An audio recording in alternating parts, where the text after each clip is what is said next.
समय पहले एक राजा था जो खुद के बारे में सोचता था कि वह बहुत ही नेक सोच, दयालु स्वभाव और दरिया दिली है। उसे लगता था कि वह स्थितियों को सही से समझने, हर बात पर न्याय करने और हर विषय में उचित विचार रखने वाला व्यक्ति है। राजा की 3 बेटियां थीं।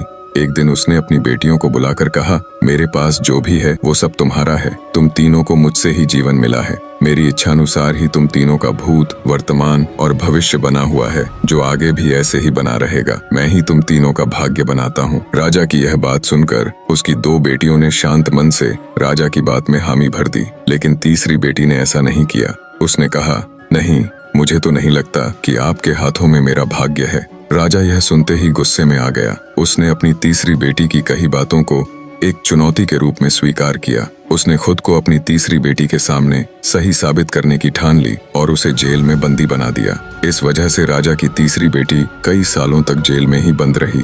राजा और उसकी बाकी की बेटियां राजसी जीवन जीते रहे। राजा मन ही मन सोचता है कि यह मेरा ही हुक्म है जो मेरी जिद्दी बेटी जेल में कैद है। लोगों को भी यही लग रहा होगा कि राजा का ही हुक्म है जो उसकी बेटी को ऐसा भाग्य मिला है। उसकी प्रजा के लोग भी यही सोचते थे। उन्हें लगता था कि राजा की तीसरी बेटी ने जरूर कोई गलत कार्य किया होगा, तभी उसे जेल में कैद करके रखा गया है, वरना कोई भी पिता अपनी बेटी के साथ भला ऐसा क्यों करेगा। राजा कभी कभी जेल में कैद अपनी तीसरी बेटी से मिलने के लिए जाता था। उसकी बेटी बहुत कमजोर हो गई थी, लेकिन अभी भी उसके विचारों में कोई बदलाव नहीं आया था।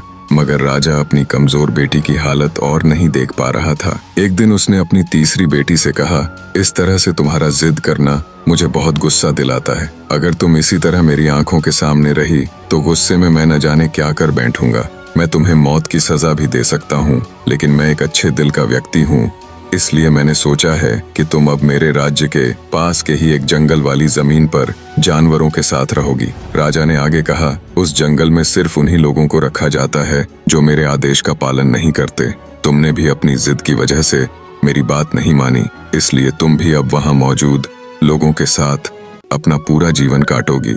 इसके बाद तीसरी बेटी को उस जंगल की जमीन पर रहने के लिए भेज दिया गया। वहां पर वह फल और सब्जियां खाने और एक गुफा में रहने लगी। उसके पास पीने के लिए झरने का पानी और ठंड से बचने के लिए सिर्फ सूर्य की धूप का ही सहारा था। वहां की खुली हवा में रहते हुए और फल फूल खाते खाते वो जल्द ही पूरी तरह से स्वस्थ हो गई। उसने वहां पर खेती करना भी शुरू कर दिया।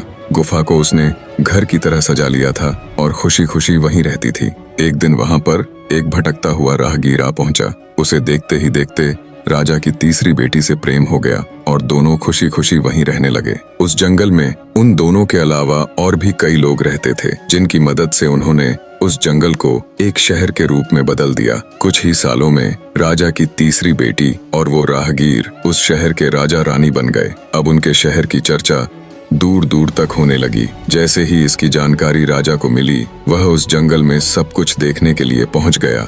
जब उसने वहां की राजगद्दी पर अपनी बेटी को बैठे देखा और साथ में एक खूबसूरत युवक को, तो उसके होश उड़ गए। राजा की बेटी ने अपने महल में अपने पिता का पूरे सम्मान के साथ स्वागत किया। उसने अपने पिता से उसके बुरे बर्ताव व फैसले के लिए कुछ भी नहीं कहा। जैसे ही राजा वहां बैठा तो उसे एक आवाज सुनाई देने लगी जो कह रही थी कि हर इंसान स्वयं ही अपना भाग्य बनाता है, कोई अन्य इंसान किसी और का भाग्य नहीं बना सकता। इसके बाद राजा को खुद ही अपने किए पर पछतावा होने लगा और उसने अपनी सभी बेटियों को अपने भाग्य से आजाद कर दिया। उसने अपनी तीनों बेटियों से कहा, भले ही तुम तीनों का भाग्य मेरे हाथों में है, लेकिन हर व्यक्ति खुद ही परिस्थितियों के अनुसार अपना भाग्य अच्छा या बुरा बना सकता है। निष्कर्ष, राजा और उसकी 3 बेटियों की कहानी हमें यह सीख देती है कि कोई भी व्यक्ति किसी का भाग्य बना या बिगाड़ नहीं सकता। हमारा भाग्य खुद हमारे हाथों में ही होता है, जिसे हम अपनी सूझबूझ से बुरी परिस्थितियों में भी अच्छा बना सकते हैं।